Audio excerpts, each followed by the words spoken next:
कोई आपको आवाज देता है तो आप तुरंत उसकी प्रतिक्रिया देते हैं, रिस्पॉन्ड करते हैं। ये होता है आपके कानों की लिसनिंग पावर की वजह से, श्रवण शक्ति। जैसे अभी आप मुझे सुन पा रहे हैं। ये लिसनिंग पावर किसी व्यक्ति में जितनी तेज होती है उतनी ही डेलिकेट भी होती है। आपने अक्सर कहा होगा या आसपास किसी को कहते जरूर सुना होगा, धीरे बोलो, कान का पर्दा फट जाएगा। आज हेलो डॉक्टर में बात कान की।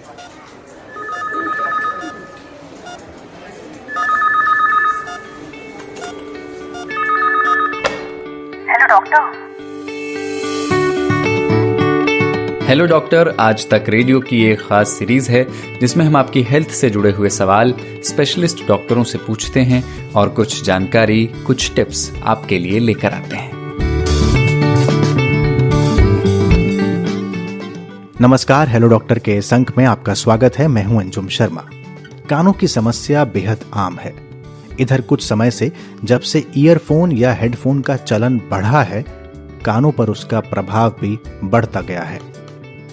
कई लोग जब नहा कर निकलते हैं तो जोर से कान में उंगली डालकर हिलाते हैं या कान साफ करने के लिए ईयरबड का इस्तेमाल करते हैं। लेकिन ये सब कुछ कान के लिए कहीं नुकसानदेह तो नहीं? आज कान से जुड़े ऐसे ही तमाम सवालों के जवाब देने के लिए हमारे साथ मौजूद हैं डॉक्टर मनीष मुंजाल।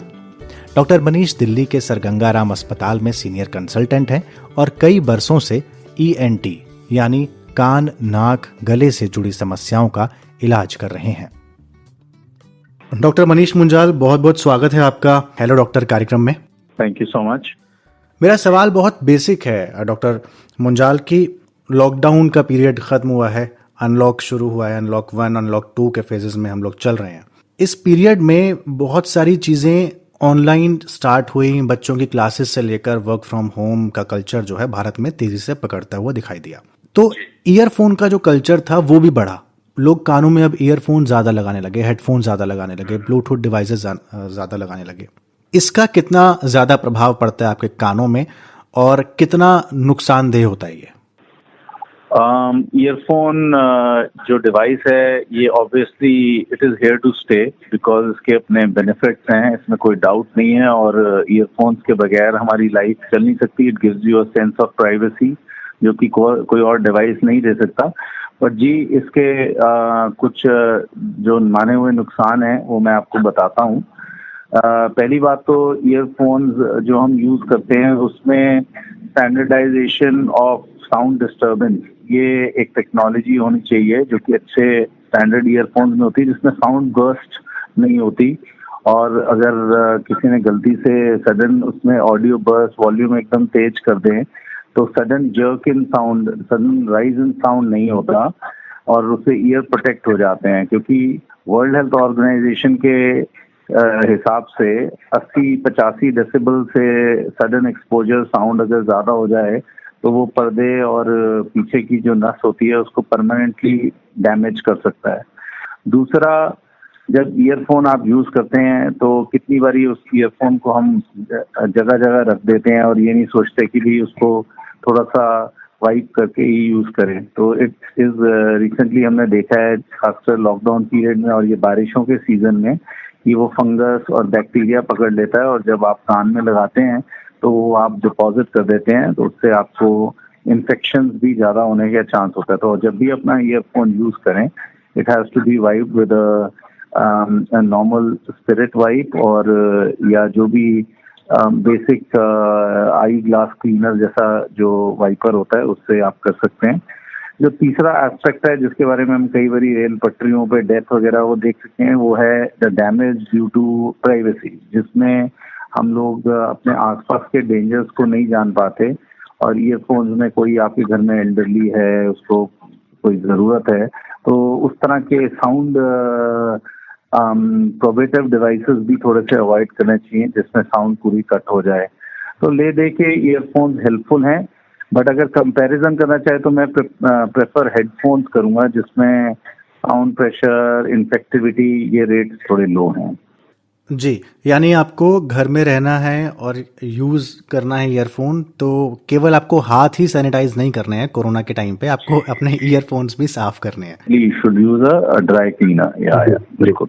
अगला सवाल मेरा ईयरबड से जुड़ा हुआ है डॉक्टर मुंजाल, क्योंकि आमतौर पर क्या होता है, आपके कान में वैक्स आता है, आप उसको साधारण भाषा में बोलते हैं कान का मैल है, तो उसको साफ करने के लिए पुराने ज़माने में तो ये चला करता था जब ईयरबड नहीं थे कि आपने माचिस की तीली पर रुई लपेटी और अपने कान में आप उसको साफ करने लगे।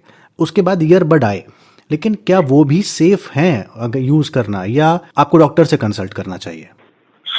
बड़ी इंटरेस्टिंग चीज पूछी आपने। अच्छे अच्छे माने हुए ब्रांड्स अगर आप देखें ईयरबड्स के, तो लोग ज्यादा ध्यान देते नहीं उन पे। एक्चुअली ईयरबड्स वर्ड ही गलत है, उसमें लिखा ईयरबड्स होता है, जिसकी वजह से लोगों को ये नॉलेज नहीं है। बट वो अपना डिस्क्लेमर वाउचर में बहुत क्लियरली लिखते हैं कि ईयरबड्स एक्चुअली ईयर के अंदर यूज करने के लिए नहीं है।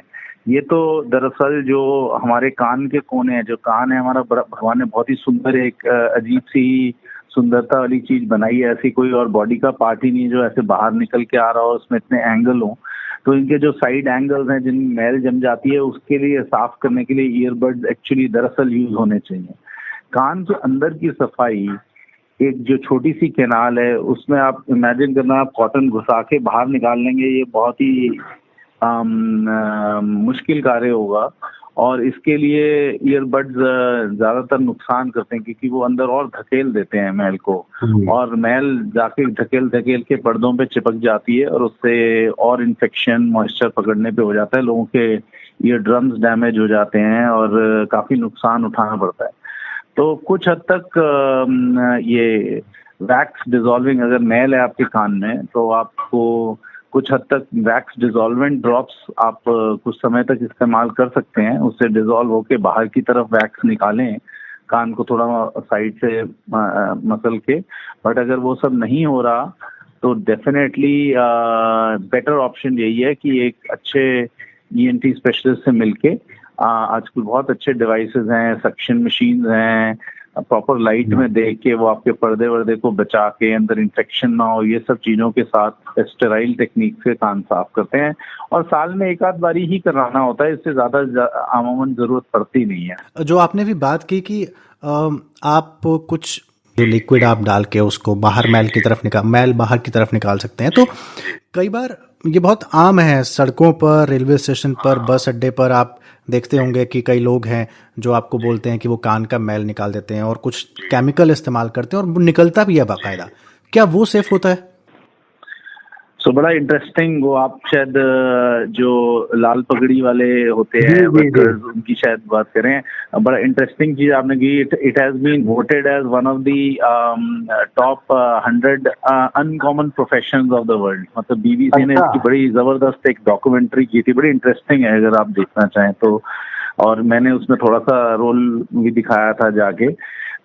स्किल तो इनका कोई डाउट नहीं है, लेकिन जहाँ पे बहुत ही बुरी तरह क्वेश्चनेबल हो जाता है वो हाइजीन है। कान आपका एक ऑर्गन है, और एक बारी खराब हो जाए तो उसको ठीक करने में जो या शायद ठीक ना भी हो, जो मेहनत लगती है वो बहुत ही अमेजिंग है।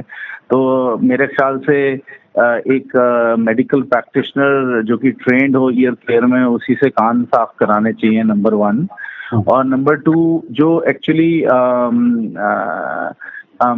ये केमिकल्स बाहर में यूज होते हैं, वो आजकल काफी डैमेजिंग हो सकते हैं। जैसे कई लोग हाइड्रोजन पेरोक्साइड वगैरह यूज करते हैं, तो कुछ क्लिनिक्स में अंडर कंट्रोल सर्कमस्टेंस, जहां आपको पता है वो केमिकल फटाफट साफ हो जाएगा सफाई के बाद, कान में नहीं रहेगा, तो मैं सेफ्टी इसकी फिर भी सोच सकता हूँ। बट कभी कान में रह जाए पेरोक्साइड या कोई और केमिकल, तो वो चीजें बहुत लंबे समय तक परमानेंट डैमेज कान में कर सकते हैं। तो बहुत ही इम्पोर्टेंट है कि प्रोफेशनल केयर करें। कुछ over the counter ear wax cleaning drops can be allowed, वो बहुत कॉमनली अवेलेबल हैं, आप दुनिया भर में जाएं आपको मिल जाएंगी, और वो डाल भी सकते हैं 2-4 दिन। But antibiotic drops, fungal drops, जो कि बहुत वाइड रेंज ऑफ ड्रॉप्स है, दर्द हो रहा हो कान में, कोई और सिम्टम हो, तो बिल्कुल कतई नहीं, बिल्कुल। और अगर आपके कान में आप श्योर हैं कि थोड़ी बहुत मैल है, थोड़े दिन आप बस वैक्स ड्रॉप डाल लें, उसके बाद तो आपको दिखाना ही चाहिए अगर प्रॉब्लम बढ़ रही हो। बहुत बेसिक सा सवाल एक मेरे जहन में उठ रहा है और मैं चाहता हूँ उसके बारे में हमारे जो लिसनर्स हैं उनको पता लगे कि आखिर ये कान की फंक्शनिंग कैसे होती है, कान फंक्शन करता कैसे है?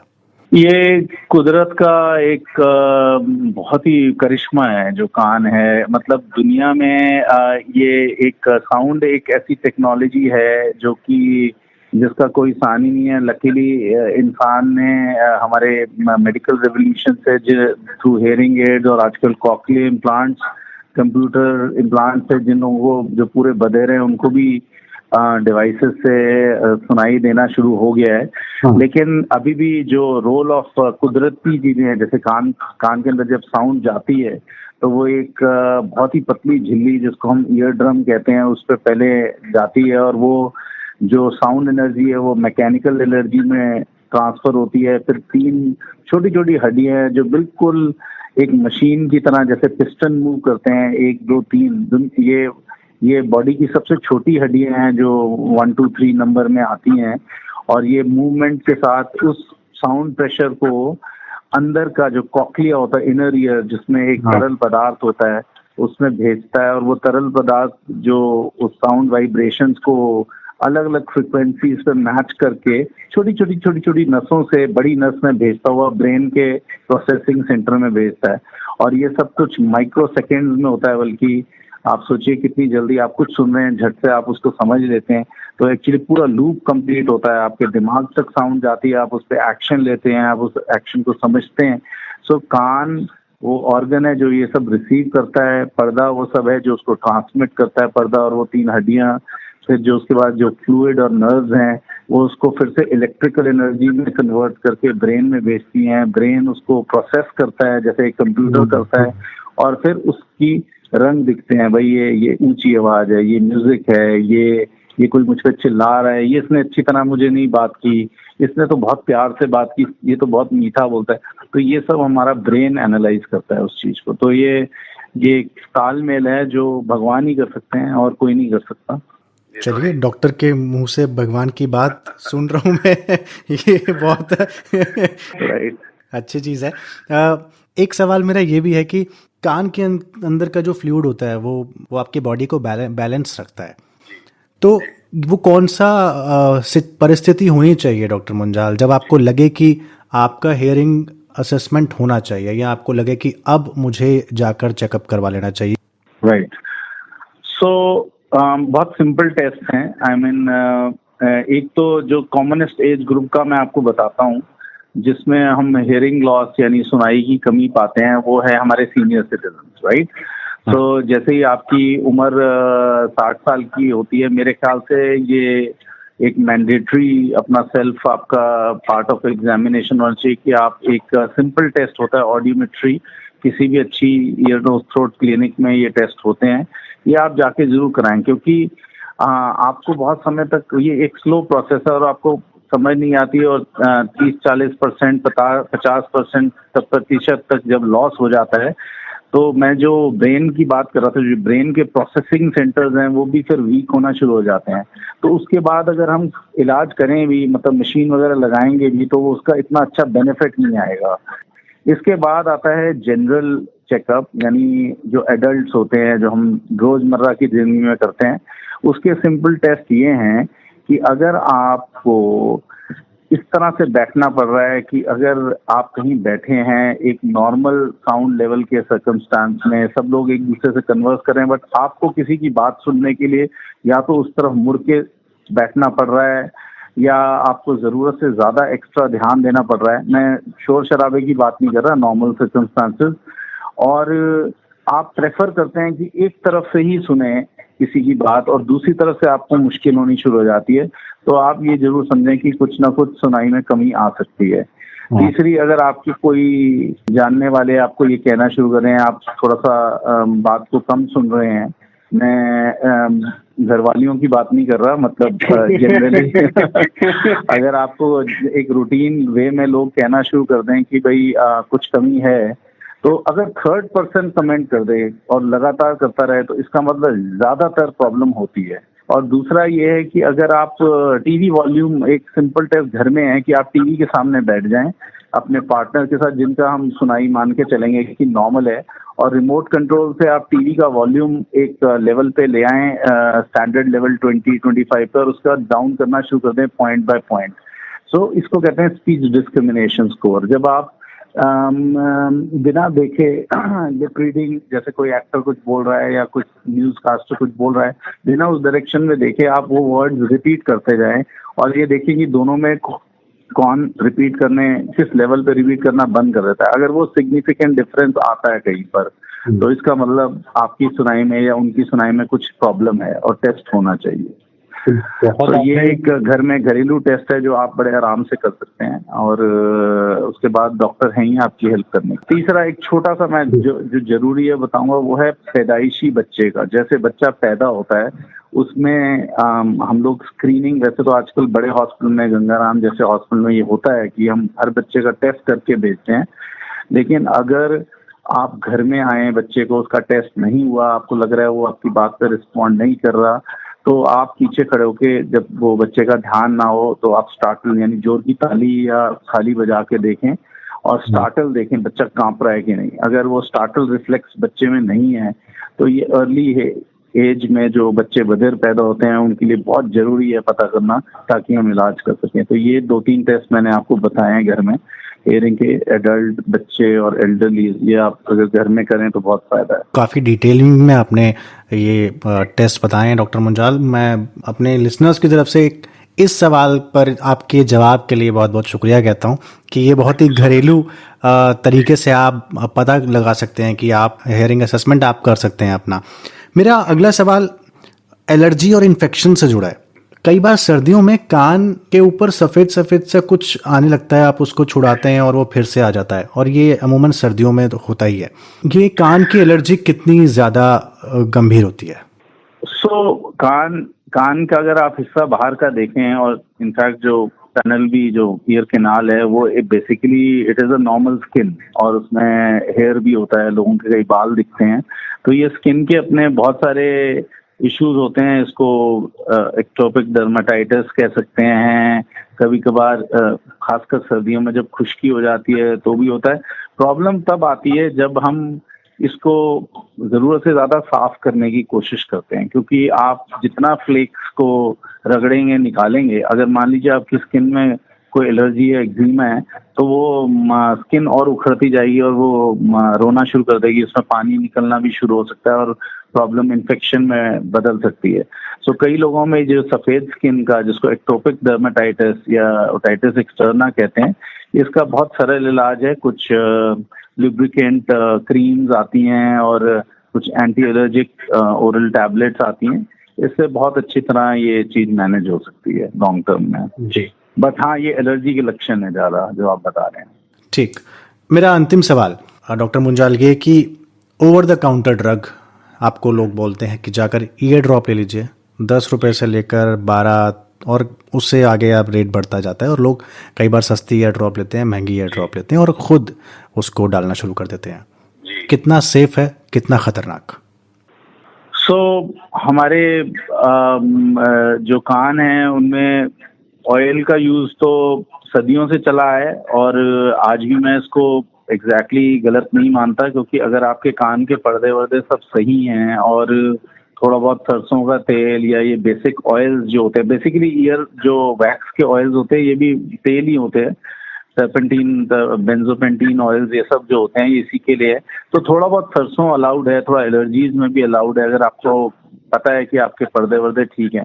लेकिन अगर आपके कान में और लक्षण है, जैसे दर्द हो रहा है या आपको सुनाई कम दे रहा है या आपको चक्कर आ रहे हैं या आपको ऐसी चीज हो रही है जो क्या नाम है, इन चीजों से भिन्न है, कान बंद हो रहा है और उसके अंदर सूजन दिख रही है, ऐसी स्थिति में कभी भी केमिस्ट से ड्रॉप्स लेके मत करें, क्योंकि अगर कोई अंदरूनी प्रॉब्लम है और वो बढ़ती जाती है तो बूंदे वहां पहुंच के कुछ नहीं कर पाएंगी, और खासकर गलत बूंदे तो ओटोटॉक्सिक भी हो सकती है, यानी कान की नस को डैमेज भी कर सकती हैं। हम लोग कुछ बूंदे जानते हैं जो कि अब हम नहीं इस्तेमाल करते और वो कई केमिस्ट शॉप में मिलती हैं जो कि कान को परमानेंटली डैमेज करके बधिर बना सकती हैं। सो डेफिनेटली अगर कोई लक्षण ऐसे हो जाए कि आपको वैक्स ड्रॉप के ऊपर सोचना पड़े तो आप काउंटर से मत खरीदें। एंटीबायोटिक्स होते हैं उसमें, एंटी फंगल होते हैं, स्टीरॉयड होता है उसमें, तो वो चीज़ें आपको फायदे की जगह बहुत नुकसान कर सकती हैं। जी, बहुत बहुत शुक्रिया डॉक्टर मनीष मुंजाल, आपने हमारे लिए समय निकाला, हमसे बातचीत की और इतने अच्छे आपने सटीक जवाब दिए और घरेलू उपचार से लेकर घरेलू असेसमेंट तक की आपने बातें हमारे लिसनर्स को बताई। मुझे उम्मीद है उन सबको इससे बहुत फ़ायदा मिलेगा और मुझे एक कॉम्प्लीमेंट ज़रूर देना चाहिए कि आपकी हिंदी भी उतनी अच्छी है डॉक्टर मुंजाल जितनी अंग्रेजी।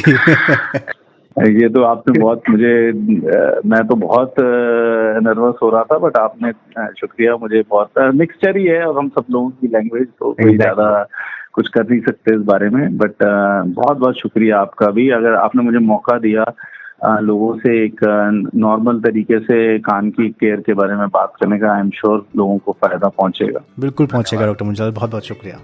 Thank you. तो ये था आज का हेलो डॉक्टर, जिसमें हमने कान से जुड़ी समस्याओं के बारे में बात की। आपको हमारा ये अंक कैसा लगा? आप अपना फीडबैक हमें ईमेल जरूर करें। हमारा ईमेल पता है radio@aajtak.com।